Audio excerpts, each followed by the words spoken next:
Years ago, when I started my bachelor's of social work program at the University of South Florida, I was an agitator back then. I used to work for Young Americans for Liberty, and I was a state chair on top of being a chapter president in my associate's program at St. Pete College. And my job was literally to travel to college campuses and help other chapters be agitators and to push limits.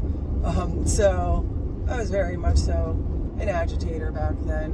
And we were meant to stand up and introduce ourselves to our cohort and instructors. And I was very fully aware back then as I was identifying at the time as a conservative, but I really wasn't a full conservative. But I realized I was in a program and surrounded by very young people and a social work program, which, you know, obviously probably pulled a lot of people leaning left, and the young people being, you know, probably very liberal.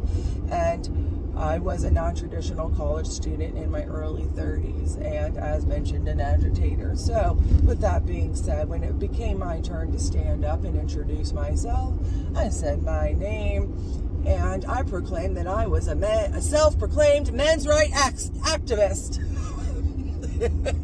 And as someone who can sense and feel energy, oh boy. And so that was some energy that started stirring around there. And, you know, I did that for no other reason than to be an agitator. So anyways, with that being said, also, I never knew that making a joke would really actually determine what I would become and what, like, it was a truth in jest, right? And so eventually one could argue that the universe puts us on paths we're supposed to be on, and spirit directs us, or, you know, our love team, our spirit team. And over the years, I, found myself always resonating more with men, and anyone who knows me knows that I present with a very, very masculine energy when I present to the public, and I've always accepted that, and that's who I am, and I'm content. And when I became more of a professional, I realized that I was very outgoing, outspoken, blunt, honest, and I was not going to be a typical therapist.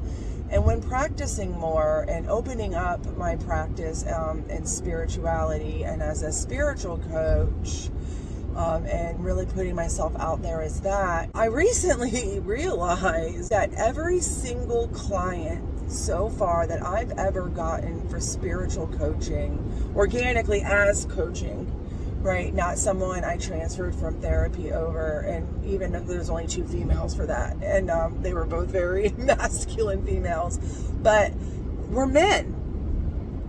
I find that in the spiritual coaching world, I am attracting men, and I believe that the universe is directing men in my direction because of my presentation and my ability to be able to work well with them. I think historically in the spiritual coaching and spiritual work avenue, it is dominated by women, and women approach that with a very feminine and mother-like approach, right? Very nurturing and gentle, and maybe that does not resonate with men. Men want to be talked to directly, and they want to be able to understand the principles of spirituality and metaphysics from a more grounded standpoint. And I think that is the reason why men are more inclined to use me, because that is what I offer. Like, I am there is no nurturance here. So I think that's rather interesting, and I do believe that the universe is completely responsible in starting that.